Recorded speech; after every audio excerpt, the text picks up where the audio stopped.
You see all the van life photos, you watch all the van tours, but do you wonder what this nomadic lifestyle is all about? Are you curious about life on the road? Social media calls it #VanLife. We call it home. I'll ask 10 questions to get you the stories that you want to hear from the people who live, work, and travel and adventure in this nomadic lifestyle. Welcome to Life on the Road.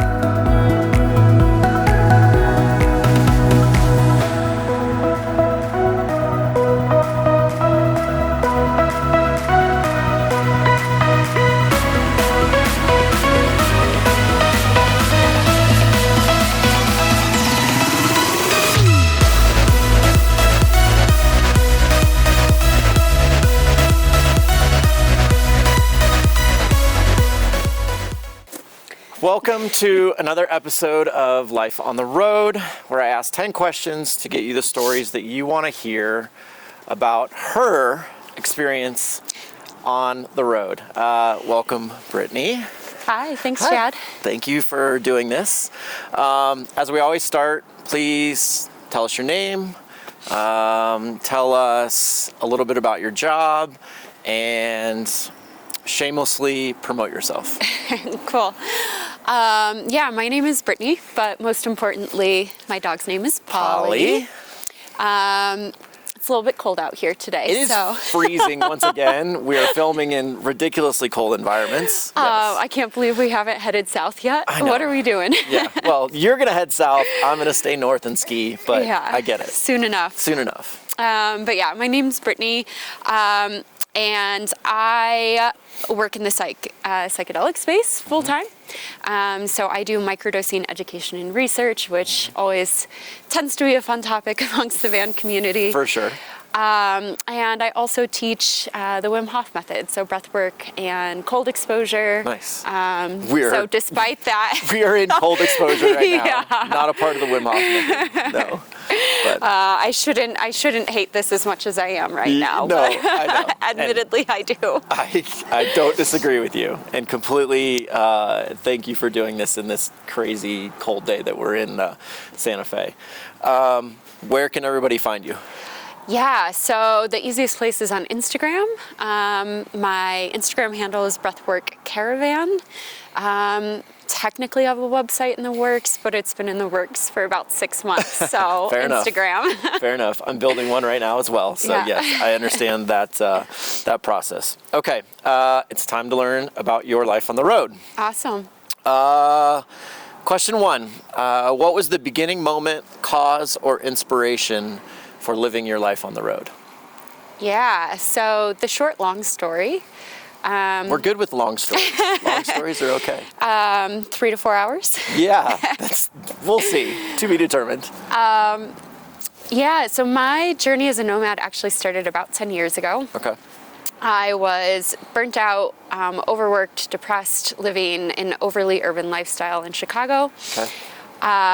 And I'll spare some of the details, but I had a very clear moment that if I wanted to feel better, I needed to change my environment. Okay. And at the time, I was actually hosting couch surfers. I'd been hosting couch surfers for like a year. Okay. In Chicago? In Chicago. Okay. So that was a really cool experience, and there was one person in particular, this Italian man who was on a 1-year sabbatical traveling around the world, and we were out for drinks. It was actually the night that the Blackhawks won the World Series, so Or the you know, Stanley Cup. or Yes. Stanley Cup, World Series, sports. This is why I live in a van. I love it. So perfect. So perfect. But yeah, that one was a little embarrassing. But you know, they won the cup thing. Yes. And I remember saying to him, I wish I could do what you do. Yeah. And his response was, why can't you? So that, alongside just knowing that I really needed to change something if I wanted to feel better, spawns a backpacking trip around the world. So I sold everything I owned, rented out my condo, backpacked for quite a long time, and then just kind of took every opportunity that came my way. So lived in New Zealand for a year, lived in India for a while, moved to the Netherlands, lived in Portugal. And yeah, so that was really 8 years of my life, and then the pandemic hit. And unfortunately, I had to leave Europe. And Where are you going? I'm sorry. It's all right. But yeah, I had to leave Europe and had to come back to the U.S.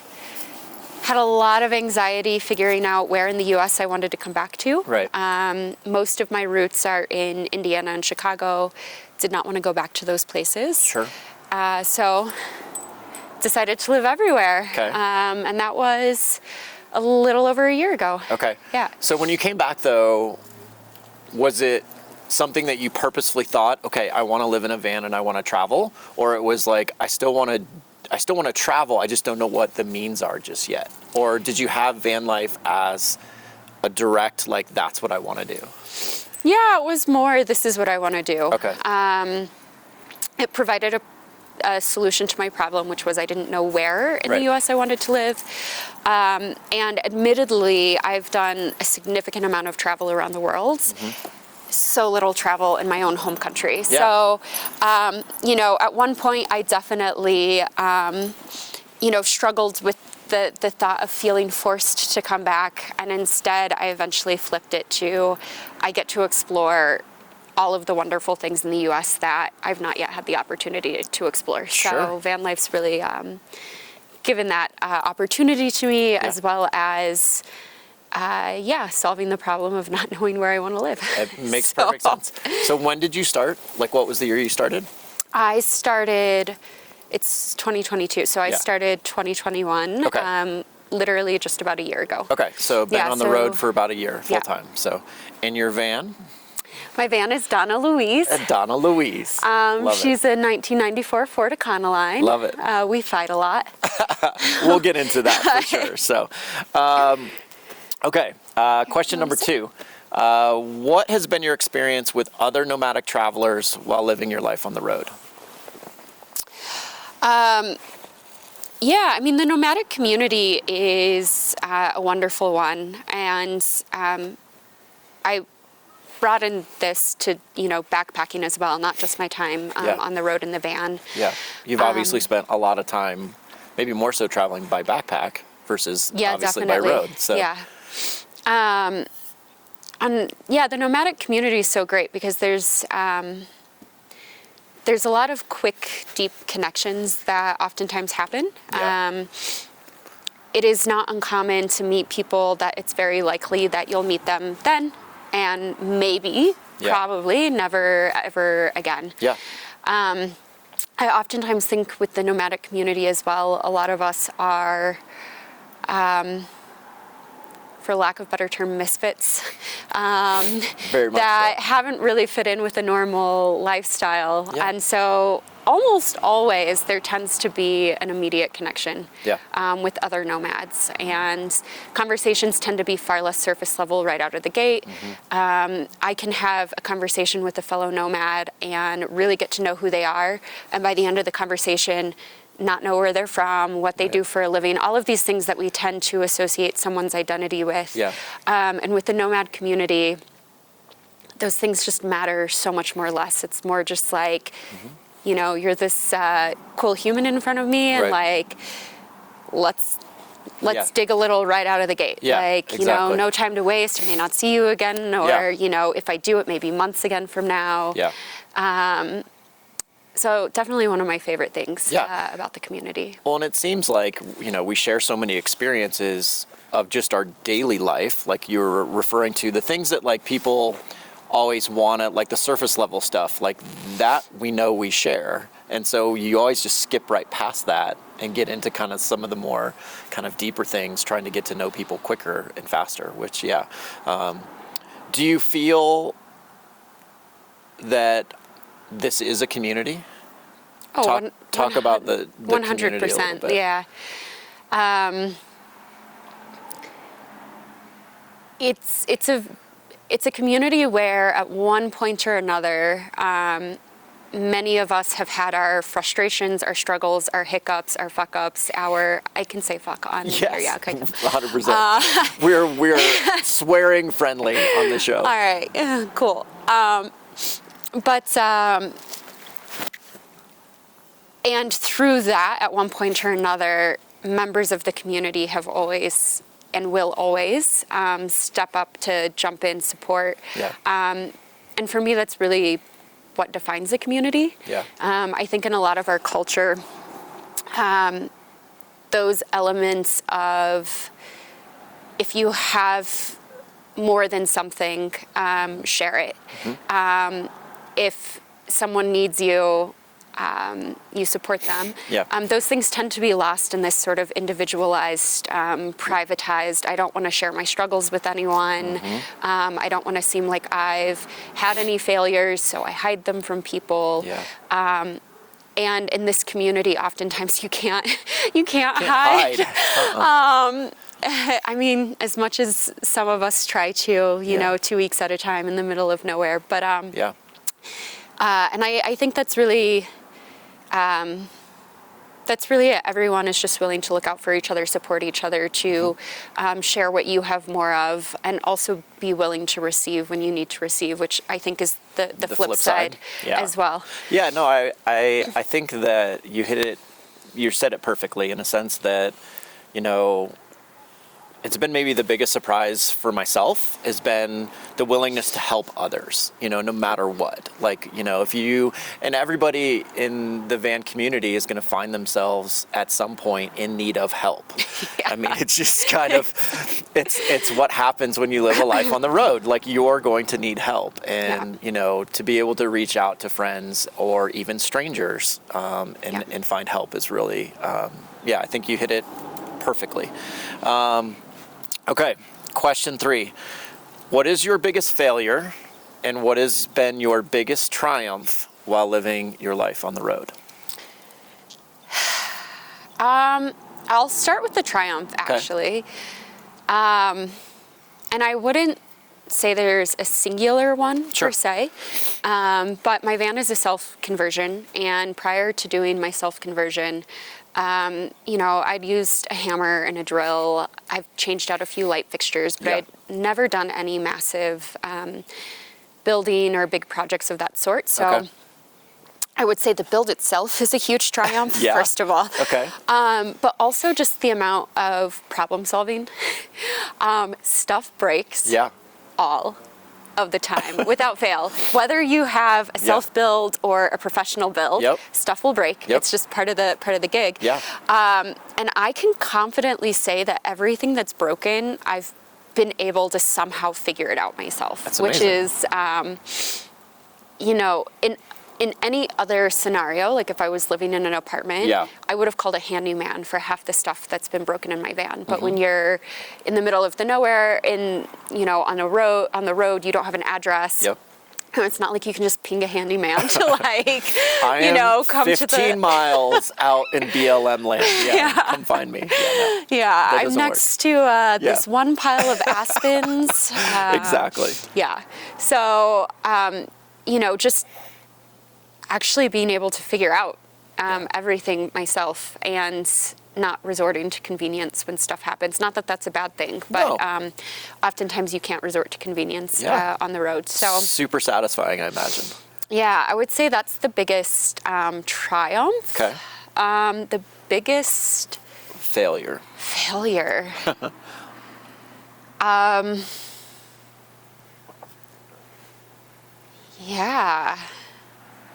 That's a really tough one. I mean, I've had some, like, tough moments on the road. I've had things go wrong. But I'm not specifically to the vehicle, or? Mostly the vehicle. Mostly the vehicle. Like I said, we fight a lot. But in terms of something being a failure,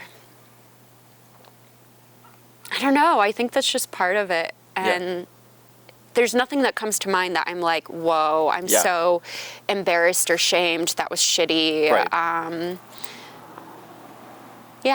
I think that's my answer. I mean, I love that in a sense that I think we do this because we obviously love it. We obviously want to travel. We obviously want to experience things on the road. And so, you know, I always say I don't have bad days. Like, it's one of those things where I'm doing something that I truly love to do, And so even my worst days are truly not bad days. Yeah. So like to say that, I love the fact that you're like, I don't really have any failures. Or Yeah, and I mean, that's not to say I don't struggle. I mean, so my van is old. Yeah. The lights are not automatic like Right. they are in most people's cars. Like I have this little old school pull switch, and if I don't turn it off, and because when you live in the van as well, it's not uncommon to park and then go straight to the back of the van. Right. So like, I don't open my door right away, so then my van doesn't alert me that I've left my lights on. So a few dead batteries in your... I've had a few dead batteries, and before you make fun of me, like it was never in the dark. It was always like driving through fog. And then I like park up for a work meeting and forgot to turn my lights off, so it was just not super obvious. Although, the 2 times I've done that, right across from a mechanic's. So like, if you're gonna kill your battery, do it when you're right across from a mechanic. Yeah, you could walk across the street, you get a jump, and you're good. Yeah, exactly. So in that sense, my failures are smart failures. Yeah, exactly. They're good failures. Or proper place at the proper time failures. Okay, question 4. Did you start your life on the road as a single person? And what is it like living as a single person on the road? Yes and yes. Okay.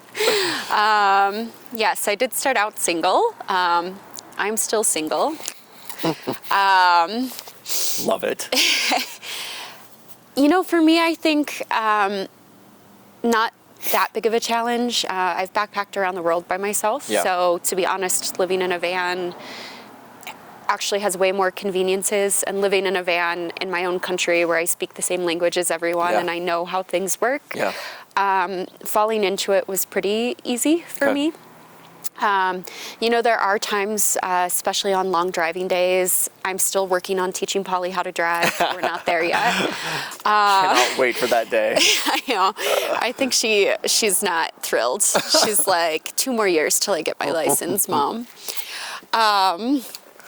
But, you know, there are days where it would be nice to have someone to help do some of the driving, or it would be nice to have someone do some of the planning and help figure out where I'm camping for the night. Those kind of things can get really exhausting. And I'm not gonna lie, sometimes there is tiny envy when, you know, I know van life couples are able to support each other in those ways. It's one of the things that I love about caravanning with others. You know, I've caravanned quite a bit with a lot of my single lady friends, and it is always so nice to be able to share the load a little bit and support each other in that way. Hi. Polly's getting over a little bit of a cold, so. She's okay. But yeah, and other than that, I mean, I get to make all of the decisions and I get to do what I want. So there are upsides to being by myself as well. And of course, I'm not fully by myself. Polly makes a great companion. Amazing. Dating on the road is interesting. I mean, you led me right into my next question. I mean, traveling solo and, you know, not only traveling solo dating-wise, but just even speak to traveling as a solo female traveler in your van. Like whether you want to discuss dating or not, but just even traveling as a solo female traveler. So for the most part, I felt safe the entire time I've been in my van. I think I do exercise a little bit more caution than some of my male van lifers. There have been many spots where, for whatever reason, I just had this feeling that it just didn't feel quite safe and left. And had I been caravanning with others, or had I had, you know, a second person in my vehicle, maybe I would have camped out in those places. I hear that more often than not, is that my intuition said, this doesn't feel good. And the beauty of living in a van is you change your environment instantly. Go on to the next place. Exactly. And you know what's funny? Most of the time those places are public places. I think most people who don't have this lifestyle assume that the most uncomfortable situations I would find myself in are in the middle of nowhere. And it's actually like, I'll get to Walmart and be like, oh, it This is just not feels good. so sketchy Yeah. in this parking lot, Yep. even though there's lights and like lots of people and cameras. So most of the situations in which I've opted to leave have actually been more public places. I have had one instance at a rest area where my van was blacked out, so I couldn't see out. I was settled in for the night. Polly was growling for like an hour. I had no clue why. Okay. It was super windy, so I just assumed, like it was so windy it felt like there were two men Okay. pushing the van back and forth. So I assumed she was just upset because of the wind. And after about an hour of her growling, I got a knock on my van door. So I like peeked out, like super tiny. Yeah. And it was a female police officer. Oh, wow. And so I opened the door and she's like, ma'am, are you aware that there's a man who's been circling your van for an hour? Oh, wow. She's like, several people have actually come into security on your behalf. Oh, wow. And asked if I felt unsafe. And I was like, well, now I do. Yeah, exactly. Now that I'm aware of this. Yeah, and it was yeah. really strange because it was in a well-lit Yeah. rest area, a lot of people pulling over to sleep because the wind was so bad. So I'm still uncertain as to what this gentleman thought he was going to get away with. Yeah. But yeah, the police officer confronted him and he like spit on her feet and got really aggressive wow. immediately. So you know he was thinking something like, you know. So yeah, they had to escort him off property and Oh my park goodness. a police officer next to me so that I could comfortably sleep all night. Wow. So it's the only situation I found myself in. Yeah. And again, it was in a very public place, Yeah. well lit, like super bizarre. Yep. I often, I've talked about this with a lot of friends and even friends that aren't van lifers because it's a question that comes up all the time. And I always tell people I feel safest when I'm out in the middle of nowhere, when I'm out in the woods, when I'm out in the mountains, but when I parked in a city, even like i.e. last night, like parking where I parked last night. Yeah. It was nerve-wracking to hear cars driving by and like to hear or see lights going by and those types of things. So yeah. I completely can relate to that for sure. So you can talk about dating on the road if you want. You know, I think my non-nomad friends think that it's got to be harder. And it in some ways it can be, but for the most part it's not. Like dating in the world that we live in is just dating. Exactly. Dating where, you know, apps is how most people meet each other, and, you know, everyone has this sense of FOMO and something else coming along that's better, and, you know, having to judge primarily based off of looks, it's challenging. I do find, I try to be upfront about living in a van because I know it's a weird lifestyle. Yeah. But it's who you are. It's what you want. It's what you do. Yeah. Well, and of course I don't want anyone who's not going to be open-minded to that, and I also don't want to give anyone any surprises. For sure.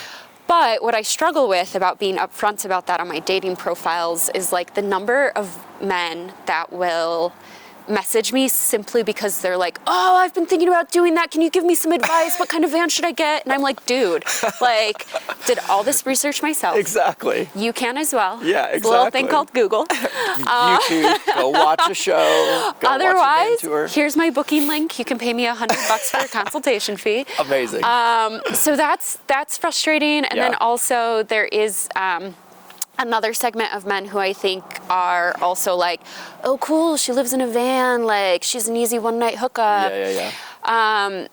So that's, you know, it's annoying, but it is. On the other hand, there are sometimes, you know, people that I meet who find me interesting because of the lifestyle that I've chosen, and they tend to be people that are just more open-minded and adventurous, and which is obviously the type of person that's probably more aligned for me anyway. Yeah, exactly. In general. That makes sense. I get it.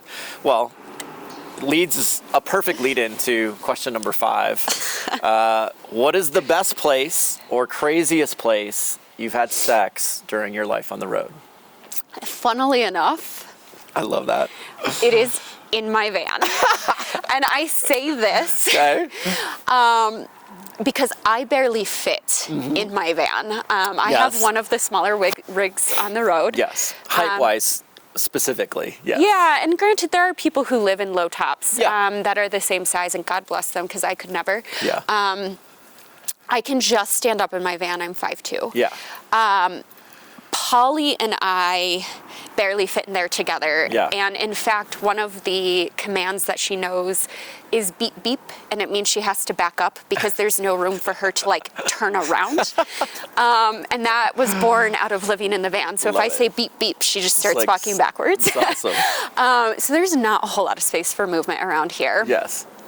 I have managed to fit one 6-foot man in my van. God bless him. He's such a good sport.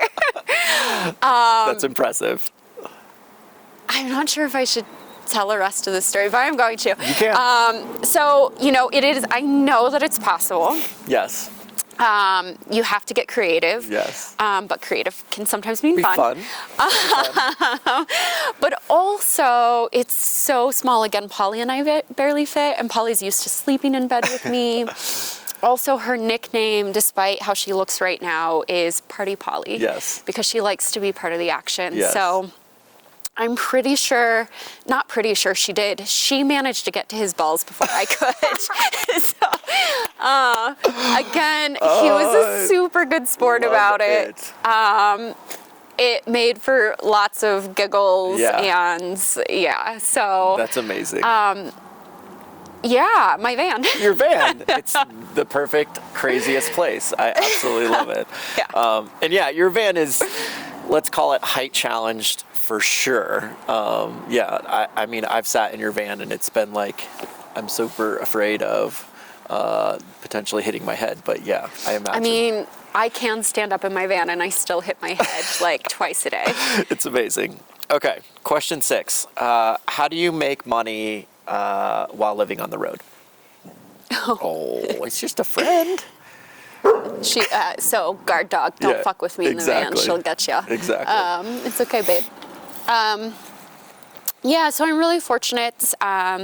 The job I had before I even started living in the van, it's a really small team, just me and the 2 co-founders. And because of that, I've really had the opportunity to fully craft my role and how I want to work in my work environment. Okay. So I was remote before I even moved into the van. Okay. So that was really fortunate. It can sometimes be a challenge. I work for a Dutch company, so it's not uncommon for me to take work calls sometimes at 5 or 6 a.m. Yeah. Of course, living on the road also comes with just some tech frustration sometimes. Yep. Sometimes no matter how much you plan, no matter how much you test the service, an hour before your Zoom call, it'll change and then, Can't get through. Yeah. But again, because we're such a small team and I've really had the ability to craft my role, my team is very flexible and willing to work with me. So that's really nice. And then, one of the other things that I'd like to do more of, I have done a little bit of, is just planning Wim Hof workshops along the way. And that's been really exciting. Nice. To do the occasional Wim Hof workshop in just really beautiful, random, crazy places. And it's not uncommon for me to run into people at campsites who are like, Wim Hof, I've always wanted to do that. And for me to literally just lead like a free breathwork session for the campsite. It happens all the time. Awesome. So I don't necessarily do that for money, although I do make some income from it. Right. But it's more of a little... Passion projects. Yeah, passion and, it's a fun gift to give others as well. Yeah, for sure. Well, and before we drift on to the next question, I wanted to talk a little bit about what you do, because what your real job or how you make money is very interesting and comes up a lot in van travel and nomadic travel, and I think it's genuinely very interesting. So please talk about it a little bit. Yeah, so I basically am COO, Jill of all trades, for an organization called Microdosing Institute. Okay. We specialize in microdosing education and community and research. Cool. So for those who aren't aware of what microdosing is... I think this is where we want to talk. Yeah. This is what we want to get across. And how much longer do you have? Yeah, no. Exactly. maybe in the show notes I can drop We'll leave some links for those sure. who want to learn more. 100%.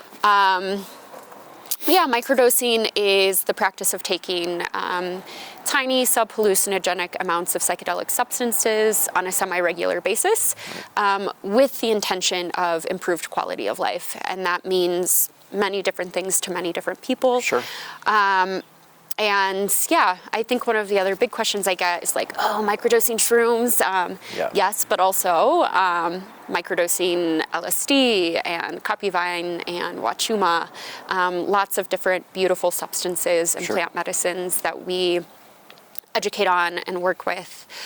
So yeah, I basically, I'm in the thick of a very interesting, beautiful, growing space. And, you know, my organization has a lot of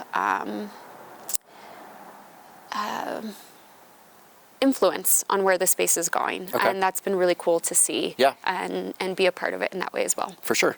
And again, like, genuinely, like, your work is just helping people improve their lives, which is obviously, I think, maybe the point, obviously. Yeah, Yes or no? absolutely. Yeah. Yeah, well, and it's not even on the individual level, but also on the collective level. Okay. We and I really believe that when people are healthier, communities are healthier. Yeah. And also, plant medicines have a really beautiful way of connecting people back to the environment and the earth. And Sure. as a result, it's not uncommon for people who have experienced plant medicines to want to be more conscious humans in this world. So also, you know, in the big picture, it also supports heavily, you know, supporting our earth. Yeah. Or just a better community in general. Yeah. So yeah, it's a fun thing to do, and I'm super grateful for. And you get to do it from the road. From the road, yeah, which is great. Yeah. Exactly. Okay, so let's get to the road. What is your vehicle? Who built it? And why did you choose it to experience your life on the road? So Donna is a 1994 Ford Econline. Okay. When I decided to get into van life, I'd looked at many different kinds of rigs. Yeah. And when I was choosing to get into it, and again, a lot of it was, the timing was because I sort of forced to come back to the US. Yeah. But this was also, you know, a year after the pandemic. Van life had become 2020, right? more popular. Yeah. End of 2020, yeah, early 2021. Okay. And then also with supply chain issues, getting your hands on a van when I was looking was damn near impossible. Trust me, I know. And so, yeah, I had like 6 or 7 vans lined up that all fell through. Yeah. I had originally been looking at a cargo van, but cargo vans were also, the price was just like every month, like increasing by 10%, it felt like. Yeah, especially that time, 2019, 2020. Yeah. Like vans and any rig were just kind of, pricing was going through the roof. Yeah, it was insane. And then I'd see a van that felt like a great option or great price and would call and it would be sold within 2 hours of being listed. Like, it was just impossible. So I came across this van on Facebook and initially was just like, what an ugly color. Like, that is so ugly. I love it. I absolutely love it. But the ugliness is what makes it beautiful. yeah, exactly. And I don't think it's ugly. I think it's truly vintage, which is amazing. Yeah. So I went to go look at it, and it had been sitting for a while because it had an engine misfire that no one could figure out. Okay. So eventually, a year later, I finally found a mechanic who could figure it out, and it was a misplaced spark plug. So like the simple thing yeah, in exactly. the world. But yeah, and I took a look on the inside, and the inside when I got it, she was pimped out. She had a TV, a VCR, a Super Nintendo. Yes. Every seat had its own like headphone jacks and controller jacks Nice. for Super Nintendo controllers. Cassette player, Wow. satellite TV, 20-disc CD changer. Amazing. I felt pretty bad gutting her, Yeah. but you know. I mean, the Super Nintendo. Come on, you had to gut the Super Nintendo. I know. So, but gut her I did. Yeah. And I did do a self-conversion. Okay. With the help of a friend who admittedly knew a little bit more about building than I did, but not a ton more. So it was a learning process for both of us. Okay. There was a lot of frustration, Yeah. a lot of tears, Yeah.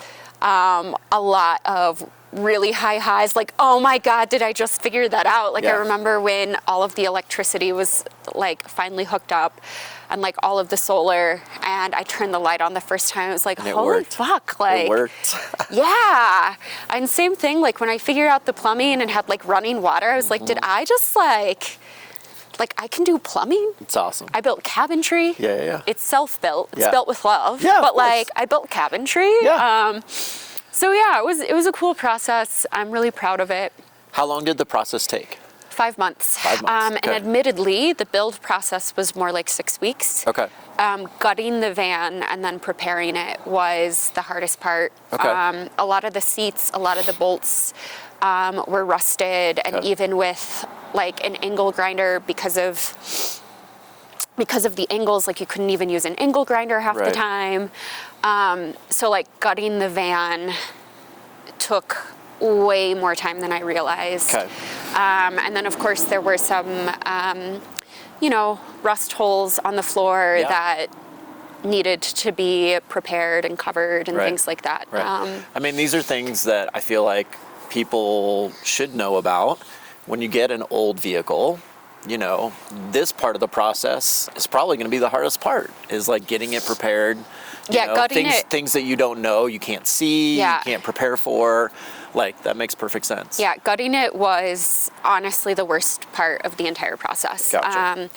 Like the thought of having a blank, empty cargo van without having to gut anything, I'm like, ugh, people who went that route are so lucky. I get it. I get it. But yeah, and also gutting it, there's so much stuff that you're just like, is this important? Yeah. Does this do anything? Do I need like this? if I rip this out, is the van still gonna run? Yeah. So I mean, it's still pretty amazing that this was done in 5 months. Like, it's one of those things where I think, it's different for every person. Yeah. The length of time and the amount of effort and the amount of care and however you want to call it or describe it. I've seen or heard people say, oh, I did my build in 2 weeks. Oh, I did my build in 2 years. Like, I think it's all it's very personal. It's, about your timeline. It's about your effort. It's about how much you want to put into it, kind of all of the above. yeah, So. how much support you have, Yeah. how much prior experience you have. Exactly. Makes Yeah. perfect sense. Okay, so now that we know a little bit about Donna, what is your best bathroom, number 1 or number 2 story from life on the road? I thought really hard about this one, really hard. And I have, I've had no issues. So, and I don't have a bathroom in my van. Right. It's just, Well, I'm in the middle no. of nowhere a lot. So, the only answer that I feel like I can give is that half the time, my bathroom views are epic. Amazing. They're truly, truly, truly epic. Yes. And there are many a times where I'm doing my business and I'm just like, Holy cow. am I not the luckiest human in the world right now? The best bathroom view ever. Truly. Yeah, Yeah. of course. Well, so, I mean, again, and I think this is just good information for anybody who's interested in van life, is not all rigs come with toilets or bathrooms. So And not everyone needs or wants one either. Like, I Exactly. could have prioritized space for one, right.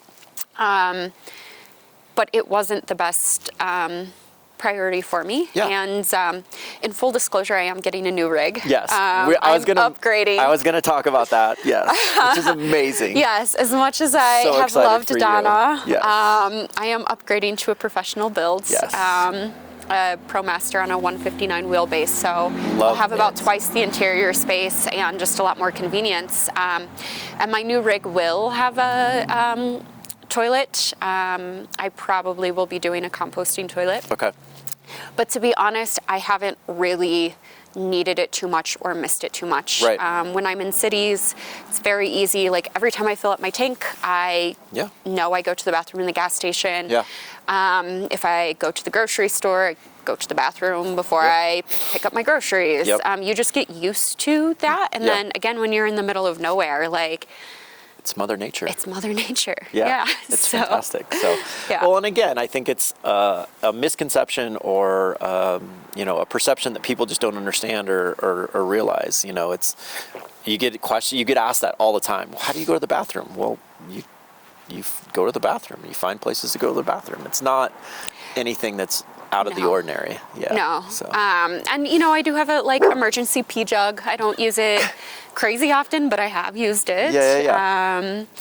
And for showers, Planet Fitness all the way. I mean, they're not always like the best showers, but most of the time it's pretty all right. It's like a rite of passage, I feel like, Planet Fitness shower. A little bit, yeah. Exactly. Welcome to van life. Yeah, but also, every now and then if I'm in the middle of nowhere and there's no Planet Fitness, a lot of campsites will let you just use the shower.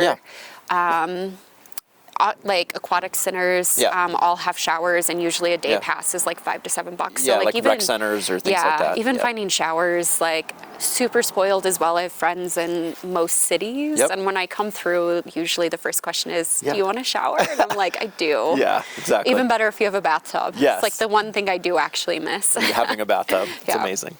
Okay, question number 9. Describe the happiest and the hardest moments you've had living your life on the road. Yeah, I think, so one of my happiest moments, actually, I had met a couple of really amazing women at open roads, also traveling solo, also in self-converted rigs. Also where we met. Yes, that is true. Also with awesome dogs. Yes. Photo placed right here that I took of the awesome dogs. Yeah, that's actually, you have that photo. I don't even need to share it with you. No, I have that photo. I took that photo. Yeah. So afterwards, we decided to go caravan together. I do not have a Starlink yet, but one of those women does, and so we were able to go camp in the middle of nowhere where there was no cell service, literally right at the entrance to some hot springs. And we camped there for 2 nights together. We had our rigs in just like a little circle. We put up a sheet and watched movies at night. Literally would wake up, roll out of bed, go to the hot spring, and then hop on Zoom, take my work calls, do lunch together, or watch a movie at night. And it was just especially one of those moments where so many people don't have that opportunity to have that as their backyard and to have such wonderful people in community with them in that sort of way. Well, I think it's amazing when you find those moments where you're with the community that you love in that environment that is incredible. And to your point, not many people get to do that. And so when you find those moments, they're really special. And then just, I mean, I sometimes have like negative $10 views, i.e. Walmart's, but then there are days where I legit have $1 million views. I mean, I've woken up with the ocean, I've woken up on mountaintops, I've woken up, on the tops of canyons. And those moments are never lost on me. It is really, really special. And I honestly think, it's why we do what we do. It's why we travel and we go to the places that we want to see and to these beautiful environments. And we're very fortunate to be able to do so. So I think when those things happen, you feel that sense of gratitude. You feel that sense of like, this is why I do what I do. Okay, now the hardest. She's so sweet. I know. She's Literally the sweetest thing on the planet, and loves chairs, which I absolutely adore. Yeah, maybe we can put a quick montage of Polly in chairs. 100%. My dog, I think she stole your heart when she sat in your chair for the She first did, time. like the swivel chair. She was in the swivel chair at Open Roads, and it was amazing. We have a photo of that. We'll pop that There's in. like But 6 photos of I that. literally have like a montage of her in chairs on my Instagram. But Yes. we'll do a slideshow for y'all here Yes, too, because 100%. her love affair with chairs is one of the best things. It's actually why I bought the double chair, because I kept losing my chair because she would like sit in it and not give it to me. So That's awesome. this is our solution. I love it. But the hardest, breakdowns. Yeah. I mean, okay, let's be super happy that Donna has a new buyer and you're getting into a new rig, but talk about the last year of maintenance and breakdowns and issues, because I know that's been a challenge. Yeah, we fought a lot, Donna and I. As much as I love her, I think sometimes she doesn't love me back. She may hate you on occasion. You know, she's an old van. I've put 30,000 miles on her this year. I take her on roads that she was never meant to be taken on. Yeah.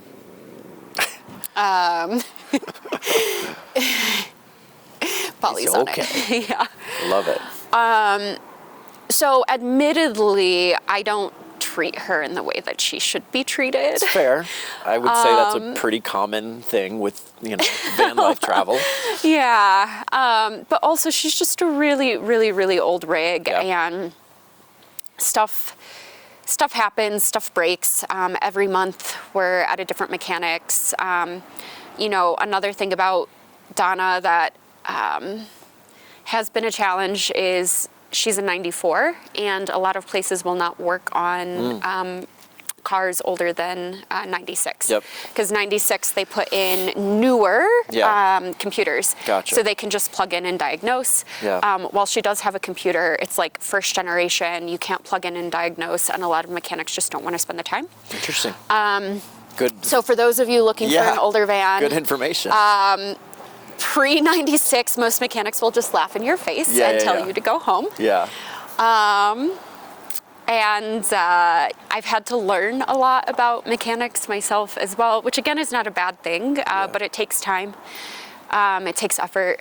I imagine a lot of stress and anxiety. Yeah, well, and if it were just me, I think sometimes a little less stress, but there have been moments where last minute, my vans had to go to the mechanics. They've had it for a couple of days. Yeah. I've had to figure out a dog-friendly hotel. Yeah. I have no transportation back and forth necessarily. Yeah. So things can get tricky pretty quickly. Yeah, and it's a reality. One, it's a reality of van life. 2, it's a reality of owning a vintage vehicle. And, I think it's one of the things that doesn't get really talked about or even shown. We talk about Instagram, and we'll lead into that. We talk about the maybe misconception of what van life is all about. And this is more the reality. You have an old vehicle, you have an old rig, and it's going to break down. And you're going to have challenges. But even the newer rigs aren't... I've had people buy a brand new rig and have the engine go out in 6 months. And granted, it's under warranty, but then you're without your rig for a month. The first month I owned Althea, I broke down in the National Forest and had to have a really crazy tow truck come get me. It happens to anybody. Promasters are notorious for the transmissions going out. Yep. And granted, as long as it happens while it's still under warranty, but still, you're without your rig for a couple of weeks. You've got to figure out, there's a lot of struggles that can come with it, and it's not just with older rigs. You're not, just by getting a new rig doesn't mean that you're not without those struggles. Exactly. Well, and that's the other thing is too, people don't talk about when you break down, it's not just your car that's breaking down. This is your home. Yeah. And so, you have to figure so many other kind of little things out in order for you to kind of keep going with your daily life, whether it's work, whether it's your dog, whether it's, a boyfriend, girlfriend, husband, wife, whatever. Like, those are things you have to deal with, when those things happen. So. Yeah, well, and another thing people don't realize a lot as well is even, like with the taller rigs, like you've probably experienced this with Althea. Yeah. But even, the Promasters and Ford Transits, it's also not uncommon for mechanics to not be able to fit you. Yeah. In their shop. Yeah. So like, one of my friends with a Promaster was getting so frustrated because she needed to get her tires rotated. Yeah. And like, even at the dealership, yeah. they couldn't rotate her tires because their lift in their garage wasn't tall enough yeah. to put her vehicle in. Yeah. And so, it's fun. Yeah. It's a lot of problem solving. Yeah, no, and again, we talk about these things as like our hardest moments, and obviously the issues you've had with Donna over the years can be super hard. But like these types of like funny stories that we're talking about, this is just a part of van life in general. Like, this is the stuff that you deal with and is fun, and you figure it out. Yeah. You laugh about it later, like maybe in the moment. And it feels great when you finally figure it out. Exactly, right? Like, finding a car wash for Althea is so hard. Yeah. Like, so when I find one, it's a great, great day. Yes. Yeah. No, completely can relate. So, okay, last question, number 10. In your own words, how would you define #vanlife? And then please give a piece of advice one piece of advice for someone that is wanting to live a life on the road. Yeah. #vanlife is not Instagram.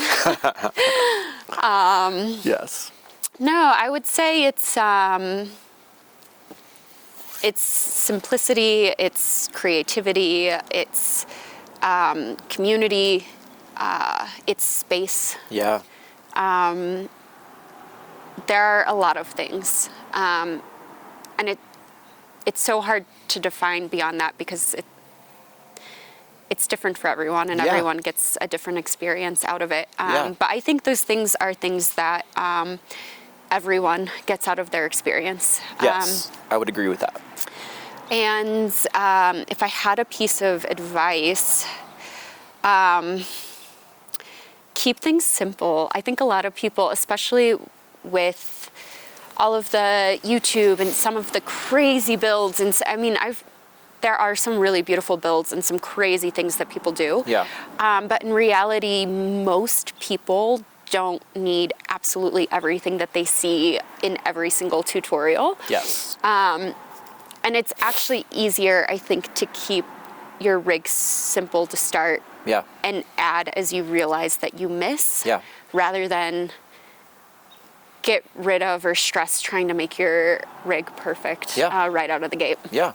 No, I think it's really good advice. I as you meet people or you get questions, I always told people is like, you're going to build a list of like must-haves that you want.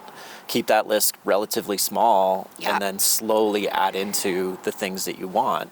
But I think also like, you're going to learn, I want this maybe in the future, or I want this down the road. And having that experience of like learning that is a really good thing rather than, to your point, trying to rip it out or change it.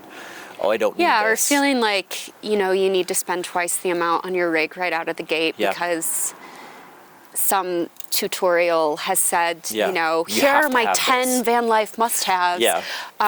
You don't need... Yeah. That's the beauty of van life. You hardly need anything, actually. It's very true. Yeah. Very true. Well, and I think going back to like the first part of the question is like defining #vanlife. I think it's so personal, but I think the things that you touched on, everybody gets. Yeah.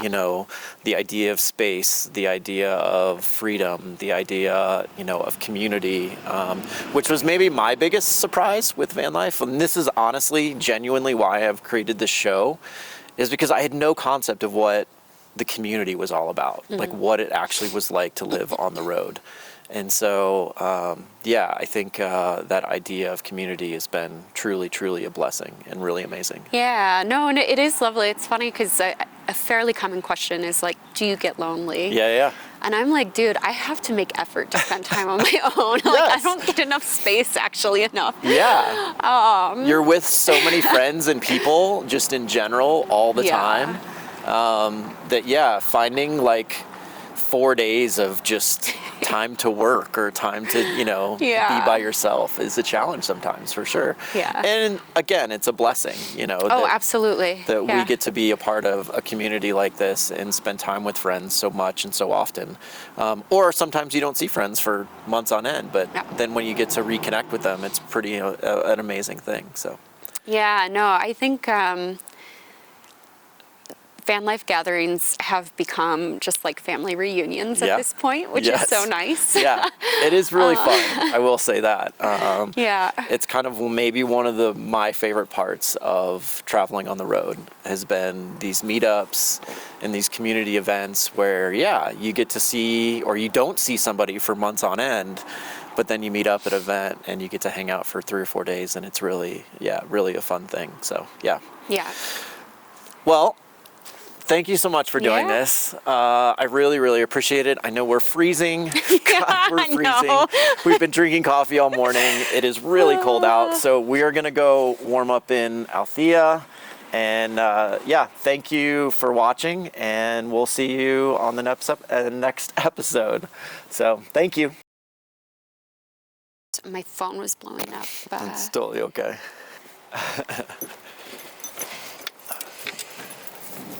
Come here, sweet girl. Get in your chair.